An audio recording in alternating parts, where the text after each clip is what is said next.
ख्रिस्ताच्या मंडळीत कसे कार्य करावे किंवा ख्रिस्ताच्या शरीरात how to function in the body of Christ. जोपर्यंत आपल्याला आपण ख्रिस्तामध्ये कोण झालेलो आहोत, काय झालेलो आहोत हे कळत नाही, तोपर्यंत आपलं जीवन तृप्त किंवा यशस्वी असं होऊ शकत नाही. पण ज्यावेळेस आपल्याला देवाची इच्छा आपल्या जीवनासाठी काय आहे हे समजते, त्यावेळेस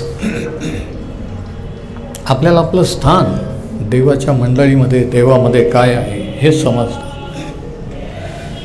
आणि मग आपण त्याने आपल्याला कोणकोणते दान दिलेले आहेत, कशासाठी निवडलेलं आहे, काय कार्य आहे हे आपल्याला कळायला लागतं.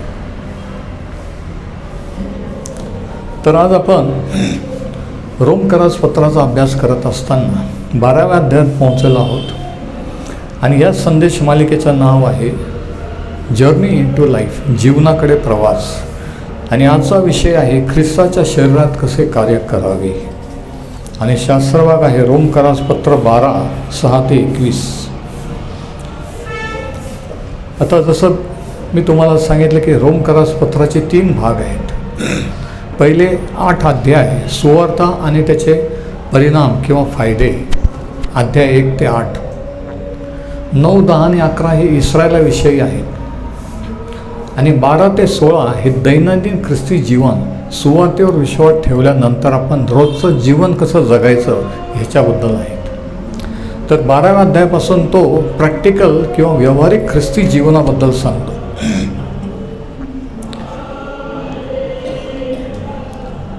आणि पहिल्या 2 वचनामध्ये त्याने सांगितलं की आपल्या शरीराचं अर्पण, कारण आपण ह्या शरीरात आहोत, शरीर सोडल्यानंतर आपला ह्या पृथ्वीवर या जगात काही उपयोग नाही आहे, म्हणून शरीराचं अर्पण. दुसरी गोष्ट मनाचं नवीकरण 2ऱ्या वचनामध्ये. आणि मग त्याच्यानंतर 3ऱ्या वचनात त्याने सांगितले की प्रत्येकाला देवाने विशिष्ट प्रमाणात कृपा पुरवलेली आहे, प्रत्येकाला वेगवेगळ्या प्रकारची. आणि 4थ्या वचनात तो सांगतो की आपण शरीराचे जसे अवयव असतात, हात, पाय, नाक, डोळे, तसं चर्च किंवा मंडळीमध्ये आपण एक अवयव आहोत, कोणता तरी अवयव आहोत. आणि 6व्या वचनापासून पुढे तो पवित्र आत्म्याने कोणकोणते दानं आपल्याला दिलेले असतात आणि त्याचा वापर कसा करायचा ह्याविषयी तो सांगत आहे. कारण ज्यावेळेस आता अनेक जण प्रार्थना करतात की प्रभू मला अमुक अमुक दान दे, पण आपल्या, तुमच्या, माझ्या पर्सनॅलिटी, स्वभाव किंवा व्यक्तिमत्वाप्रमाणे कोणतं दान आपल्याला सूट होईल, कोणतं दानासाठी आपण योग्य आहोत हे आपल्यापेक्षा त्याला जास्त माहीत आहे. म्हणून शास्त्र सांगतं की आत्मा त्याच्या इच्छेने दानं वाटून देतो आणि ते प्रत्येकाला दिलेले असतात. मग पण ते कधी समजतात, ज्यावेळेस आपण मंडळीशी जोडला जातो. बरेच लोकांना असं वाटतं, मला एकेकाळी असं वाटायचं की प्रार्थना करून पवित्र आत्म्याचं दान मिळवून मग मी चर्चमध्ये मग मी सेवा करेन. पण तसं नसतं, त्याच्या उलट आहे. मंडळीत देवाच्या लोकात राहिल्यानंतर आपल्याला कळायला लागतं की कोणतं दान आहे, काय करू शकतो. आलं लक्षात? मंडळीतून आतून बाहेर आहे, बाहेरून आत नाही. किती जणांना समजतं आहे? तर 6वं वचन बघा, आपल्याला प्राप्त झालेल्या कृपेच्या मानाने निरनिराळी कृपादाने आहेत. कृपा प्रत्येकाला प्राप्त झालेली आहे. देवाचा आत्मा त्याने आपल्याला दिला, म्हणूनच आपण येशू ख्रिस्ताला देव किंवा प्रभू मानतो. पण त्या आत्म्याने आपल्यामध्ये वेगवेगळे दानं ठेवलेले आहेत, दिलेले आहेत. आणि काही दानं ह्या 12व्या अध्यायात सांगितलेले आहेत, काही पहिले करिंथ 12मध्ये सांगितलेले आहेत. आणि हे सर्व आत्म्याचे दानं. आता आत्म्याचे दानं आणि स्किल किंवा टॅलेंट, कौशल्य ह्याच्यात फरक आहे. आता समजा ते टेक्निकल कामात स्किल्ड आहेत, ते कला कौशल्य आहे, ते दान नाही म्हणू शकत, ते कला आहे किंवा कौशल्य आहे. पण दानं म्हणजे की ज्याच्यासाठी आपण ट्रेंड नसताना, काही शिक्षण माहिती नसताना जी गोष्ट आपण कधी केली नसताना ते आपण करणं, त्याला म्हणतात दान. तर हा फरक जाणून घ्या. तो म्हणतो की निरनिराळे कृपादानी आहेत, म्हणून ईश्वरी संदेश देणे तो विश्वासाच्या परिमाणाने द्यावा. आता पहिलं दान तो सांगतो संदेश देणं. ओरिजिनलमध्ये सांगितलं की भविष्यवाणी करणं. आणि आजकाल ट्रेंड आपल्या भारतात आणि जगात इतर देशातही प्रॉफेसी किंवा भविष्यवाणीचं लोकांना वेड आहे. जे देवाचे सेवक भविष्यवाणी करतात, काहीतरी सांगतात, तिकडं जास्त गर्दी होती. ज्यांना भविष्यवाणी करता येत नाही ते देवाचे नाही, त्यांना देवाच्या आत्म्याचं दान नाही, असं पण काही लोक समजतात. म्हणून भविष्यवाणी किंवा प्रोफेसी, आता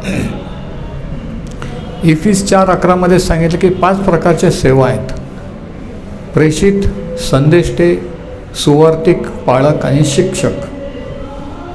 इफिस 4:11. संदेष्टे जे संदेश देतात, भविष्यवाणी ते वेगळं, संदेशाचं. या ठिकाणी संदेश किंवा भविष्यवाणी म्हणजे भविष्य सांगणं असं नाही, तर देवापासून आलेला संदेश सांगणे. मग तो देवाच्या वचनावर आधारित असला पाहिजे. टेस्ट ही आहे. तर 6व्या वचनाचं सांगतो, पहिलं दान काय? ईश्वरी संदेश देणं. ईश्वरी संदेश देणं किंवा देवाने काय दाखवलं ते सांगणं, ते विश्वासाच्या परिमाणाने पाहिजे. ते लिमिटच्या बाहेर जाऊन भलतंच काहीतरी सांगत गेलं लोकांना खुश करण्यासाठी किंवा स्वतःला प्रसिद्ध करण्यासाठी, तर ते रॉंग आहे. म्हणून तो म्हणतो, 6वें वचन नीट वाचा, की विश्वासाच्या परिमाणाने द्यावा. जेवढा विश्वास आहे तेवढाच, त्या लिमिटमध्ये राहू. आता भविष्यवाणी आणि ज्योतिषशास्त्र याच्यात फरक आहे. प्रॉफेसी अँड डिव्हिनेशन. आता नव्या करामध्ये एक उदाहरण आपण पाहतो भविष्याविषयीचं, भविष्यवाणीविषयीचं. प्रेषितांची कृत्याचा 16वा अध्याय, ॲक्ट्स 16. या ठिकाणी एक गोष्ट आहे, एक घडलेली घटना आहे प्रेषितांच्या काळात. प्रेषितांची कृत्ये 16वा अध्याय आणि 16 ते 18 जरा ऐका काय झालं. मग असे झाले की आम्ही प्रार्थना स्थळाकडे जात असता, हे प्रभूचे शिष्य पाऊल सिलास आहे. आम्ही प्रार्थना स्थळाकडे जात असता दैवज्ञ वारे अंगात असलेली कोणी एक मुलगी आम्हाला आढळली. दैवज्ञ वारे आपल्याकडं म्हणतात अंगात देवी येते किंवा वगैरे वगैरे. तर अशी एक मुलगी त्यांना आढळली. ती दैव प्रश्न सांगून आपल्या धन्यांना पुष्कळ मिळकत करून देत असे. दैवी प्रश्न, भविष्य सांगून जे कोणी तिचे मालक, वडील, नातेवाईक असतील, ती कमाईचं साधन होती. म्हणजे तो बिझनेस होता भविष्य सांगणं ह्या मुलीच्या द्वारे. आणि म्हणून या ठिकाणी सांगितलेलं आहे की ती भविष्य सांगून, दैव प्रश्न सांगून कमाई करून देत होती. आणि आजही हा मोठा बिझनेस झालेला आहे. तुम्ही बघा फेसबुक, यूट्यूब किती उघड सांगतात की कशा रीतीने काय करायचं, ज्योतिषशास्त्र, भविष्यवाणी वगैरे वगैरे. ह्या गोष्टी ज्या एकेकाळी गुप्तपणे केल्या जात होत्या, आज ओपनली केल्या जात आहे. आणि परदेशात तर विचारूच नका. म्हणून याच्याबद्दल कोणाला काही लाज वाटत नाही, कोणाला काही भीती वाटत नाही. उलट भूषण वाटतं की माझ्याजवळ पण पॉवर आहे, मी पण मला पण कळतं, याचं लोकांना भूषण आहे. तर ही एक मुलगी त्या ठिकाणी होती. तिच्या अंगात दैवज्ञ वारे येत होते आणि दैव प्रश्न सांगून आपल्या धन्यांना पुष्कळ मिळकत करून देत असते. आता ऐका वचन 17. ती पावलाच्या व आमच्या मागे येऊन मोठ्याने बोलली, ही माणसं परात्पर देवाचे दास आहेत. हे तुम्हाला तारणाचा मार्ग कळवतात. आता याच्यात काही चुकीचं होतं का? पाऊल सिलास हे देवाचे दास होते का? हो. तारणाचा मार्ग लोकांना सांगत होते का? हो. पण हे कोण सांगत होतं लोकांना? ही मुलगी, हिच्या अंगात हे दुष्टात्मा होता की हे लोक देवाचे लोक आहेत, हे तुम्हाला तारणाचा मार्ग सांगतात. आता आजकालच्या काही पाळक लोकांना, काही बिलीवर लोकांना जर अशी मुलगी भेटली असती ते लगेच प्रेज द लॉर्ड म्हटले असते, आमच्या चर्चला लगेच जॉईन करून घेतलं असतं, नाही का? अरे ती काय खोटं सांगते की तिला पण कळतं हे देवाचे. पण कळतं कसं हा विषय. ती पावलाच्या व आमच्या मागे येऊन मोठ्याने बोलली, ही माणसं परात्पर देवाचे दास आहेत, हे तुम्हाला तारणाचा मार्ग कळवतात. असे ती पुष्कळ दिवस करीत असते. रोजचा त्यांचा जाण्याचा रस्ता तिच्या दारावरून, रोज तिच्या दारापुढे गेले, रोज ती लोकांना सांगत होते की हे देवाचे लोक तारणाचा मार्ग सांगतात.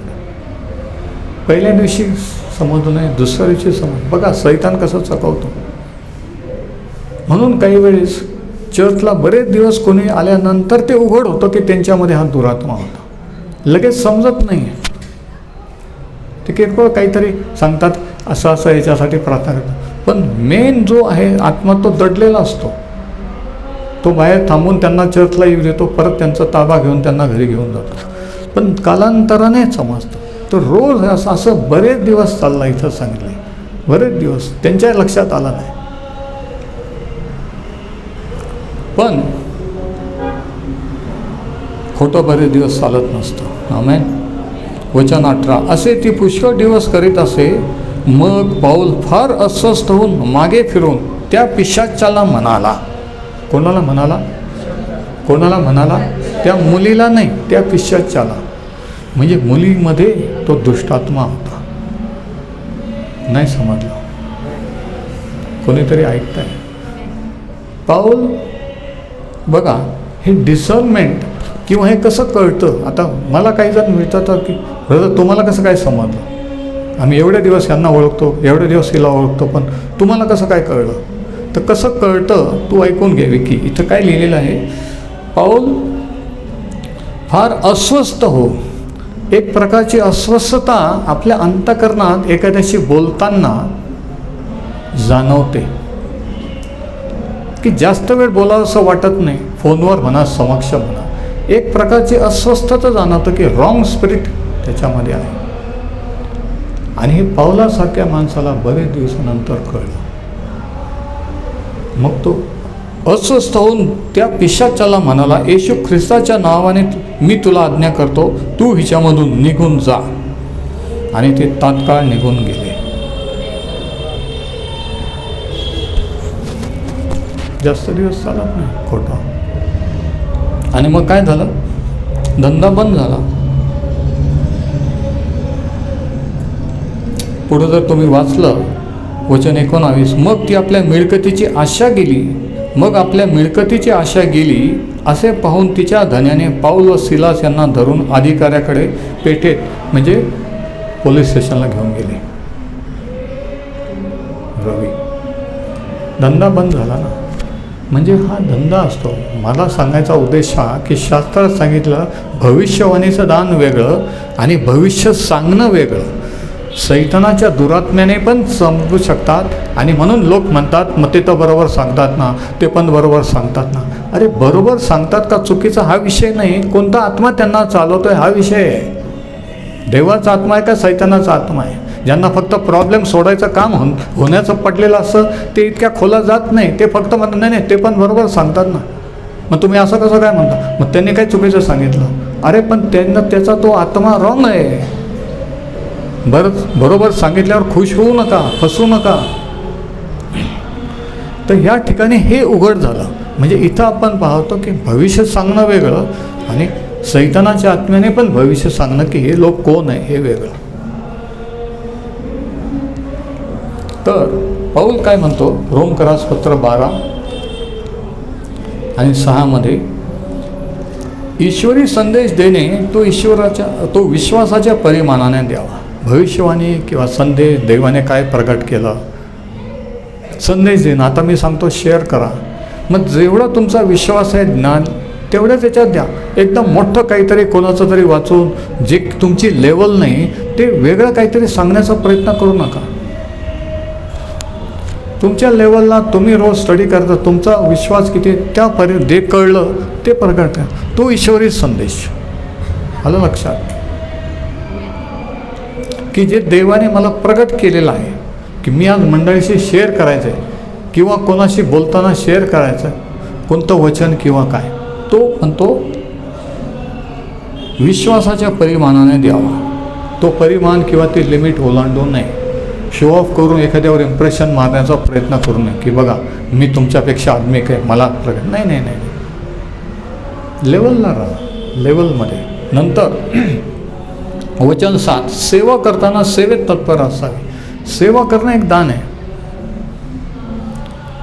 आता त्याची सेवा काय, त्याची सेवा काय, हे सगळं खुर्च्या लावणं, सगळं सेटअप चर्चा हे करणं ही एक सेवा आहे. सेवा करणाऱ्याने सेवेत तत्पर राहावे. मग सेवा म्हणजे फक्त वचनाची प्रार्थना करण्याचीच नसती, ही पण सेवा असते की सगळं व्यवस्थित लावणं, झाल्यानंतर सगळं हे ठेवून जाणं, ही सेवा आहे. आणि त्यांनी होऊन हे केलेली आहे. तर ही पण एक सेवा आहे. जी एवढी ही आहे ते कमी समजू नका. एकेकाळी गीता असायची, मला आठवतं, आणि तिच्या बहिणी आणि उन्हात पावसात त्या लवकर येऊन खुर्च्या काढून पुसून इथं लावायच्या आणि सगळी व्यवस्था काय. सगळं झाल्यानंतर त्या दोघी तिघे महिने सगळं आवरून. आणि मी सांगायचं अरे एवढ्या लवकर तुम्ही येता कशाला, बाकीच्यांना द्या नाही. आणि मग अधूनमधून मी टिंगल करून म्हणायचं की तुला चांगला नवरा मिळणार, देव तुझी कल्याण करणार, देवाच्या योजनेतून होणार. आणि तसं झालं. आणि अर्थात प्रार्थना पण होती. तर ती सेवा होती. जे करू शकत होते ते तिने केलं. हे जे करू शकतात ते यांनी केलेलं आहे. तर सेवा करणार आहे सेवेत तत्पर असावे. जो शिक्षक आहे त्याने शिक्षण देण्यात. हे शिक्षण कोणतं, शिक्षण म्हणजे फक्तच शिक्षण नाही तर मार्गदर्शन किंवा इन्स्ट्रक्शन ज्याला म्हणतात आपण. मग ते वचनातून असो, सल्ला मसलत असो. आता आपल्याला माहीत आहे की जरी उपदेश ऐकले, बायबल स्टडी ऐकलं, तरी प्रॅक्टिकल काही वेळेस कोणाला विचारून काही गोष्टीचा सल्ला घ्यावा लागतो. आपल्यापेक्षा जे वयस्कर आहेत, मोठे आहेत, है ना, मग आपण विचारतो ते चालते ब्रदर, काय तुम्हाला काय वाटतं आता असं असं हे करायचं, सल्ला. तर हे सल्ला देणं, शिक्षण देणं, वचनाचं शिक्षण, सल्ला घेणं, ते काय करावे त्याने, शिक्षक आहे त्याने शिक्षण देण्या. आता याच्याबद्दल एक वॉर्निंग म्हणजे शिक्षण देणं, एखाद्याला मार्गदर्शन करणं, हे सुद्धा एक पवित्र आत्म्याचं दान आहे. मला वाटलं की भूतं काढणं, रोग बरे करणं ते तर आहेच, पण हे सुद्धा दानं आहेत. हे आपण पाहत आहोत. त्याच लेवलचे दानं आहेत. सेवा करणं, संदेश देणं, मेसेज तयार करणं, शेअरिंग करणं. आता शिक्षकाविषयी एक वॉर्निंग आहे आणि आज असंख्य सेवकांनी ती ओलांडलेली आहे. याकोबाचे पत्राचा 3रा अध्याय आणि 1ल्या वचनात काय लिहिलेलं आहे, माझ्या बंधूंनो तुम्ही बहुत शिक्षक होऊ नका. आज प्रत्येकाला शिकवायला आवडतं. मला मला कोणाचं ऐकायचं नाही आहे, मला सगळं माहिती आहे, मला बायबल स्टडीची गरज नाही, मला शिकवायचं आहे ना. पुष्कळ जण शिक्षक होऊ नका, कारण तुम्हाला माहीत आहे की आपणास अधिक दंड होईल. म्हणजे जेवढं माहीत आहे ते कसं शिकवलं ह्याच्यावर पण शिक्षा ठरलेली आहे. म्हणून तो म्हणतो पुष्कळ जण शिक्षक होऊ नका, पुष्कळ जण शिकवण्याचा प्रयत्न करू नका. जर देवाच्या आत्म्याने ते दान दिलं असेल, जर ते प्रेरणा, तरच ते करा, नाही तर करू नका. वॉर्निंग आहे. परत एकदा वाचतो, माझ्या बंधूंनो तुम्ही पुष्कळ शिक्षक होऊ नका, कारण तुम्हाला माहीत आहे की आपणास अधिक दंड होईल. अधिक देवाने जर पाचारण केलं शिक्षण देण्याचं, वचनाचं शिक्षण देण्याचं मार्गदर्शन, तरच ते करायचं, नाही तर मनाने करायचं नाही. कोणाशी कॉम्पिटिशन लावायचे नाही. आलं लक्षात.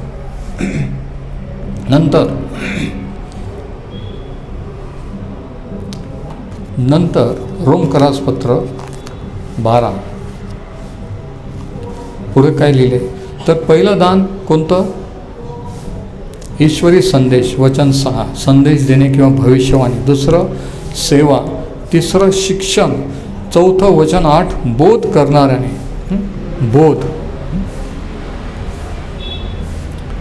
बोध करणे, एखाद्या गोष्टीचं उलगडा करणे. दान देणाऱ्याने निष्काम बुद्धीने ते द्यावे. दान देणाऱ्याने. दान देणं पण एक दान आहे. दान देणं काय दान असतं का? हो. कुठं लिहिलं आहे? इथं लिहिलेलं आहे की कोणीतरी न सांगता म्हणतं की ह्यावेळेस चर्चचं रंगरंगाचं काम मी करेन, यावेळेस अमुक अमुक याचं मी करेन. कोणीच सांगितलेलं नसतं, पण त्यांना आतून प्रेरणा होते. का? कारण ते दान असतं देण्याचं. मग जेव्हा दान असतं तेव्हा सांगावं लागत नाही.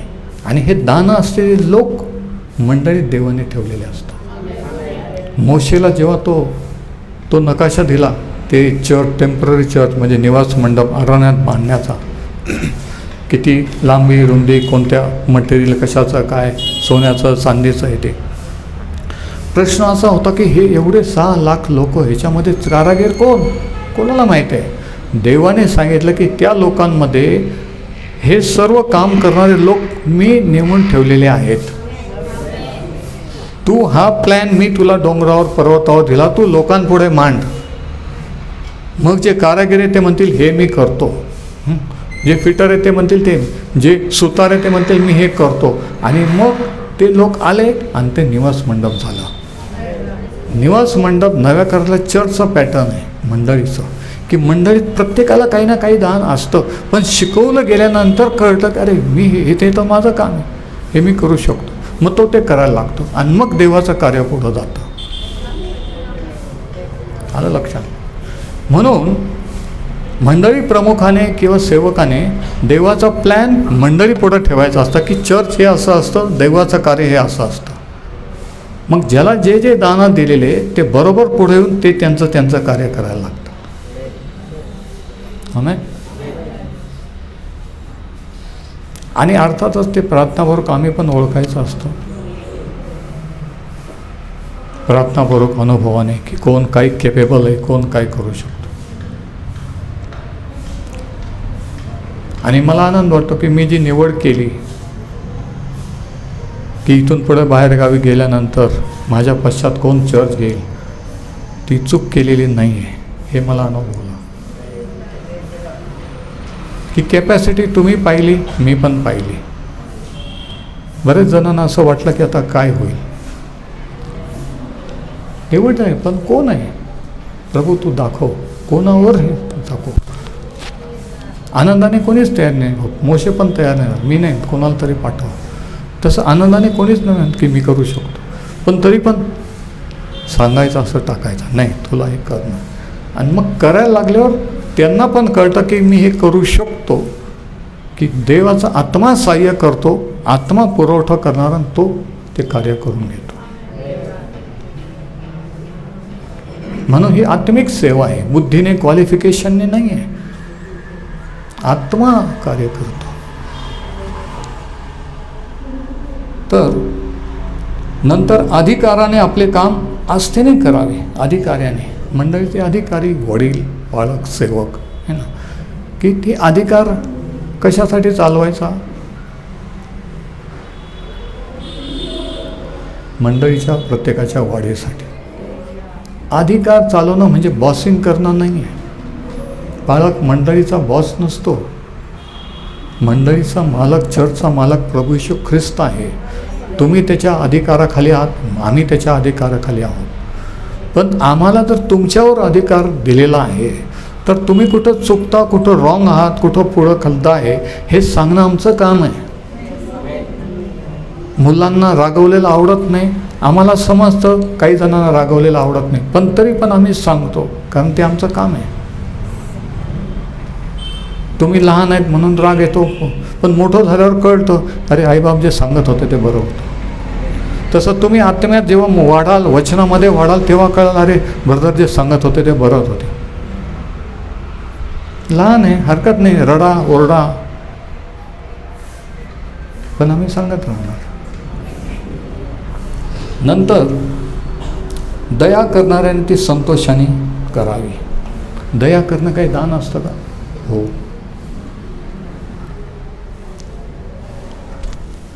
की एखाद्याला सांभाळून घेणं, की कधी कधी वाटतं की का बरं तुम्ही एवढं हे करता. अरे हे करतो असं नाही, काही वेळेस दया करायची असते. काही लोक रागून सुधरतात, काही लोक दया करून सुधारतात. की अरे आम्ही असं वागतो तरी आमच्याशी नीटच बोलतात, नीटच वागतात. त्यांची त्यांना लाज वाटते आणि मग ते पश्चाताप करून देवाकडे येतात. दया करणं पण एक दान आहे. तर पहिला पॉईंट वचन 1 ते 8 मध्ये काय सांगितलेलं आहे की पवित्र आत्म्याने दिलेली दानं, हे काही दानं या ठिकाणी आहेत. आणि या दानामुळं काय फळं येतात ते पुढं सांगितलेलं आहे 9 ते 21 मध्ये. प्रीती ढोंगा वाचून असावी. आता हे सर्व जे पवित्र आत्म्याचे दानं, याचा सोर्स आणि जे काही आपण केलं पाहिजे ह्याचा उद्देश किंवा इंटेन्शन लव किंवा प्रीती ही पाहिजे. आम्ही हे का करतो? मी हे का करतोय? आम्ही आमचे मुलं तिथं लढायच्या परिस्थितीत सोडून इथं का आलो? प्रत्येक आईबापाला वाटतं की अशा परिस्थितीत मुलांच्या जवळ पाहिजे. आम्हाला वाटतं, पण का एवढी रिस्क घ्यायची? कारण देवाने प्रीती आपल्यावर केली, आमच्यावर केली, त्याचा अनुभव आल्यामुळे त्याची प्रीती, त्याच्यावर प्रीती कर. आणि त्याच्यावर प्रीती करणं म्हणजे तो म्हणतो माझ्या मेंढरास चाल,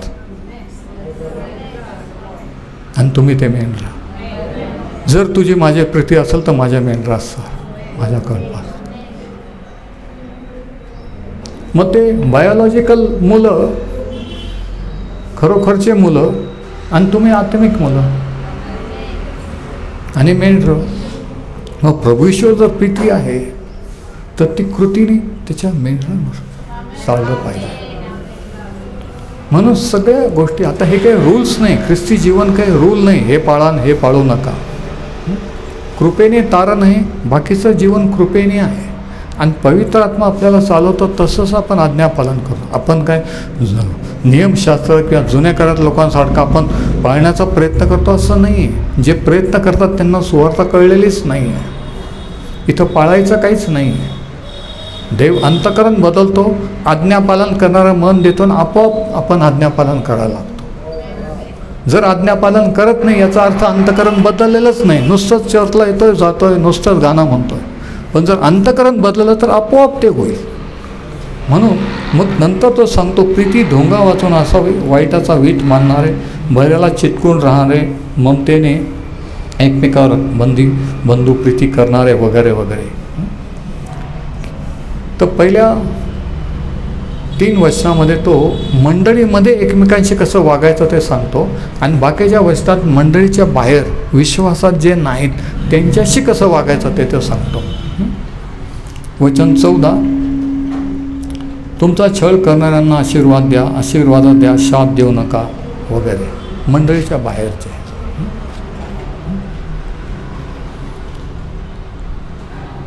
तर 9वं वचन बघा, वचन 9, प्रीती ढोंगा वाचून असावी.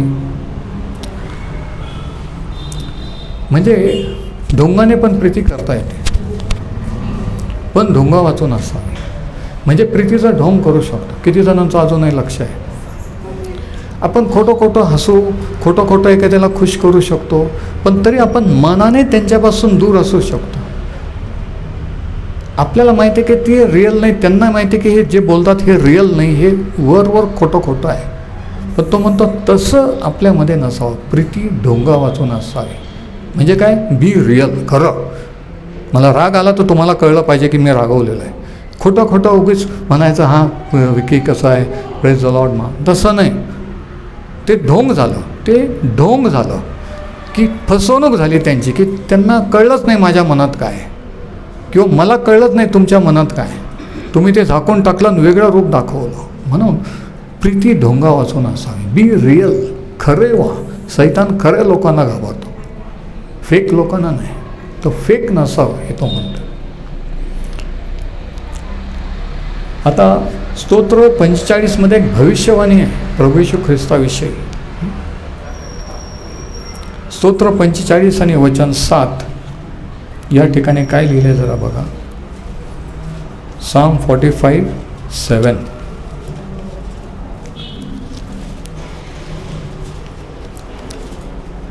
तुला न्यायाची आवड व दुष्टाईचा वीट आहे, म्हणून देवाने तुझ्या बरोबरीच्या लोकांपेक्षा श्रेष्ठ असा हर्षरूपी तेलाचा अभिषेक तुला केला आहे. हे प्रभूविषयी आणि आपण जे त्याचे बंधू भगिनी त्याच्याबद्दल आहे. किती जण अजूनही ऐकत.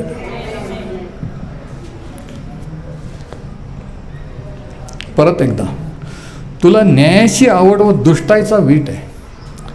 खरं आवडतं, काही जणांना खोटं. न्यायाची खऱ्याची आवड आणि दुष्टाईचा वीट. न्यायाची आवड आहे, खरं आवडतं, पण वाईटाला वाईट म्हणण्याची डेअरिंग आहे का? वाईटाला वाईट म्हणू शकता का नाही? जाऊ द्या. ते खोटं, ते ढोंग आहे. तुला न्यायाची आवड व दुष्टाईचा वीट आहे, म्हणून देव पिता प्रभू येशूला म्हणतो, म्हणून देवाने तुझ्या बरोबरीच्या लोकांपेक्षा श्रेष्ठ असा हर्षरूपी तेलाचा अभिषेक तुला केला आहे. तो मनुष्य रूपाने होता, पण मनुष्यांपेक्षा वेगळा होता, कारण श्रेष्ठ असा हर्षरूपी अभिषेक केला होता. म्हणजे तो अभिषेक एक कारण हे की ज्याला खऱ्याची आवड आहे, खोट्याचं वीट आहे, त्यालाच पवित्र आत्म्याचा अभिषेक मिळतो. कारण पवित्र आत्मा हा सत्याचा आत्मा आहे, आणि ज्याला सत्य खोटं आवडतं त्याला पवित्र आत्माचं दान कसं मिळणार?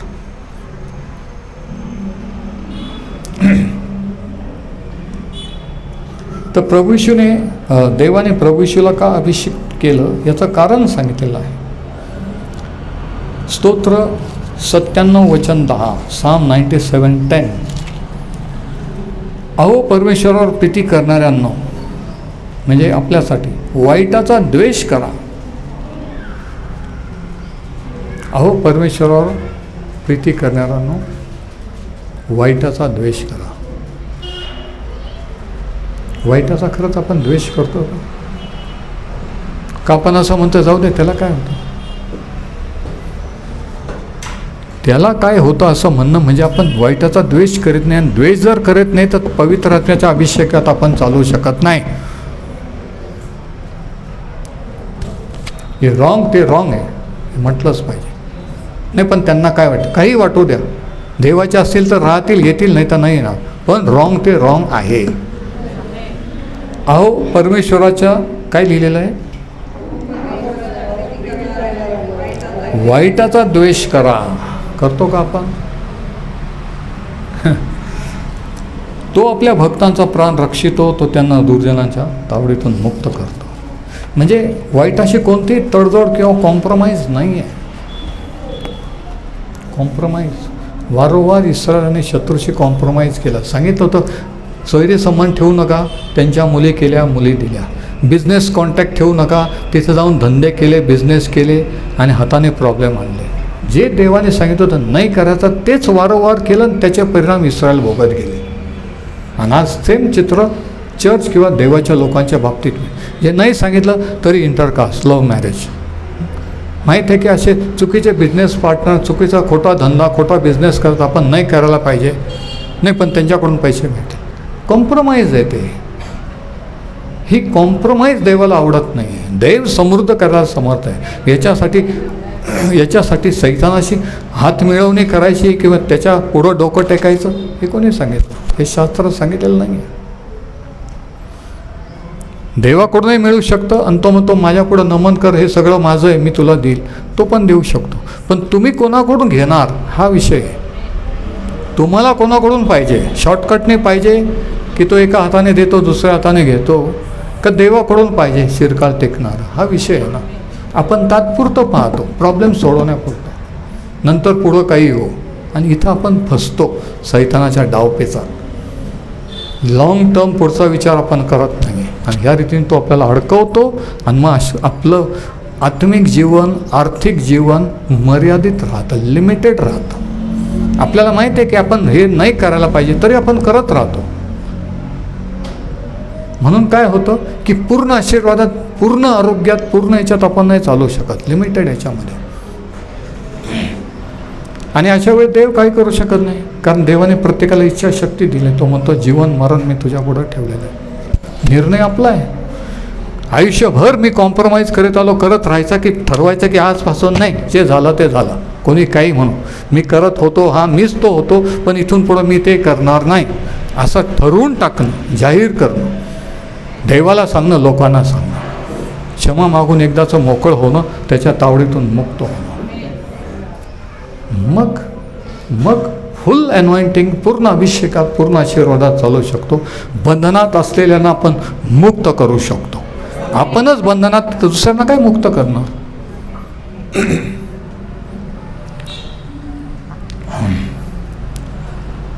तर 2 गोष्टी रोमकारास 12 सांगितलेल्या आहे की पवित्र आत्म्याचे दान आणि त्याचा मंडळीमध्ये उपयोग आणि एकमेकांशी कशी वागणूक. पण शेवटी सारांश 21 वचन मी वाचतो वेळेअभावी. वाईटाने जिंकला जाऊ नको, तर बऱ्याने वाईटाला जिंक.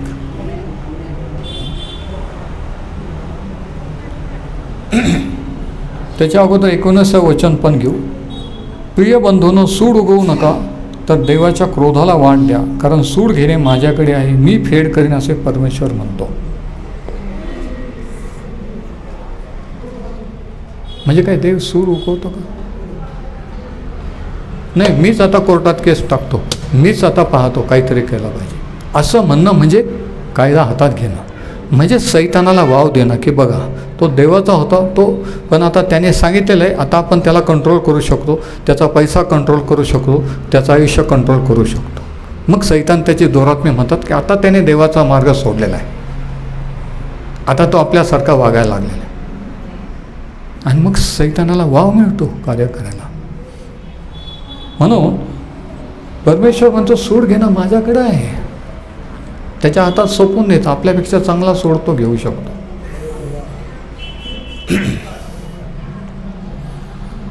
पाच गोष्टी शेवटी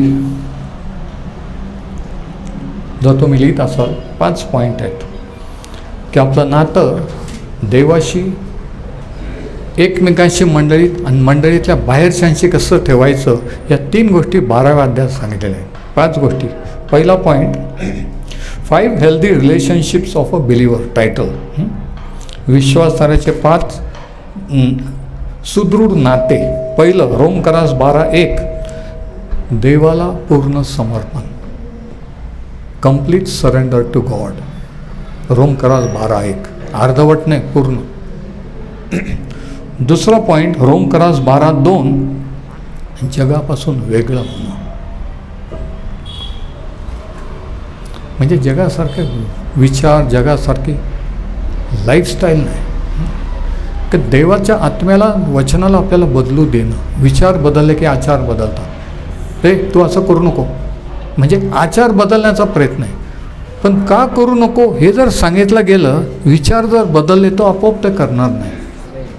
नाही समजला तर दुसरा पॉईंट रोमकारास 12:2, जगापासून वेगळं राहणं. आपण जगात आहोत, जगाचे नाही. आम्ही दुबईत होतो पण दुबईचे नागरिक नाही. तात्पुरतं होतो, थोडे दिवस होतो. तसं आपण ह्या जगात थोडे दिवस आहोत, पण ह्या जगाचे नाही आहे. आपण वेगळ्या जगाचे, आपण देवाचे लोक आहोत. हे नेहमी ध्यानात ठेवायचं. फायद्यासाठी काही करायला तयार व्हायचं, कोणाच्या पुढं लोटांगण घालायचं नाही. ध्यानात ठेवायचं की आपण देवाचे आहोत. आपण इतके स्वस्त नाही, ख्रिस्ताच्या रक्ताने विकत घेतलेली देवाची प्रॉपर्टी आहोत. आपण काही नाही, कोणी पण चल माझ्या मागे त्याच्या मागं उठून चालायचं नाही. आपण त्याशी आहोत, तो चालवणार आहे. तिसरा पॉईंट रोमकरास 12:3-8 प्रामाणिक आत्मपरीक्षण, ऑनेस्ट सेल्फ असेसमेंट, की खरंच आपण कसं आहोत हे आपल्यालाच माहिती आहे. माझा किती, मी कसा आहे, तुम्ही किती विश्वास किती आहात, रिअल आपण खरंच कसे आहोत ना, देवाला आपल्यालाच माहीत असतं नाही का. बरेच वेळेस आपण दाखवतो, आपण एखाद्याला इम्प्रेस करतो, पण तसं नसतं. लोकांनाही माहीत असतं, आपल्यालाही माहीत असतं की मी तेवढं नाही आहे, तेवढ्या लेवलचं नाही, पण उगीच काहीतरी दाखवतो. म्हणून प्रामाणिक आत्मपरीक्षण करणे तिसरी गोष्ट, तिसरा पॉईंट रोमकरास 12:3-8. चौथा पॉईंट 9-13 एकमेकांची प्रीतीने सेवा, एकमेकांची प्रीतीने सेवा. रोमकरास 12:9-13. नुसती सेवा नाही, नुसती सेवा पण करू शकतो. किती संस्था आहेत की सेवा करू शकतो. आता कर्मचारी किंवा नोकर पगार मिळतो म्हणून सेवा करतात, टाईम झाला की येतात, टाईम झाला की निघून जातात. पण इथं मंडळीमध्ये, देवाच्या मंडळीमध्ये सेवा कशाने आहे? प्रीतीमुळं आहे. मला काय मिळत नाही, तुम्हाला कोणाला काय, जे देणारा देव आहे, पण आपण मिळतं म्हणून नाही, प्रीतीने सेवा करतो. तर तिसरी गोष्ट, चौथा पॉईंट हा रोमकरास 12:9-13 सर्विंग इन लव्ह, प्रीतीने सेवा. का मंडळीची सेवा करतो, का तो करतो, का मी करतो, का हा करतोय, कोणी सांगितलं आहे का? नाही. देवावर प्रीती आहे, त्या प्रीतीचा अनुभव घेतला. देवाचे लोक आहेत, आपण त्याचे लोक आहोत, म्हणून आपण एकमेकांची सेवा करतो. काहीतरी मिळतं म्हणून नाही आहे किंवा मिळावं म्हणून नाही आहे, प्रीतीने सेवा. शेवटचा 5वा पॉईंट रोमकरास 12:14-21 वाईटाला अद्भुत प्रतिसाद, वाईटाला अद्भुत प्रतिसाद. बऱ्याने वाईटाने जिंकला जाऊ नको, बऱ्याने वाईटाला जिंक. अद्भुत आहे, जगा वेगळं आहे. जग म्हणतं जशा तसं वागायचं, पण शास्त्र सांगतं जशा तसं नाही, वेगळं वागायचं. म्हणजे हा सुपर नॅचरल रिस्पॉन्स, अद्भुत प्रतिसाद. आणि हे केव्हा होतो? जेव्हा देवाचा आत्म्याला आपण आपल्या जीवनात कार्य करू देतो पूर्ण, त्यावेळेस ह्या गोष्टी आपोआप होतात. हे नियम नाही, हे गाईडलाईन्स आहेत, मार्गदर्शक तत्व आहेत. हे जर आपण आत्म्याच्या प्रेरणेने चाललं, शरीराचं समर्पण, मनाचं नवीकरण वचनाने केलं, तर आपोआप वचनातून कळल मंडळी काय आहे, मंडळीत येऊ. मंडळीत यायला लागल्यावर आपोआप कळल की मला कोणता दान आहे, मी काय केलं पाहिजे, माझं काय कर्तव्य ते करायला लागल. आणि करता करता बाकीचं सगळं होतं. आणि हे असं ख्रिस्ती जीवन आहे. Praise the Lord. तर आज आपण इथेच थांबू. ही सिरीज सुरू राहील. परमेश्वर हे वचन आशीर्वादित करू.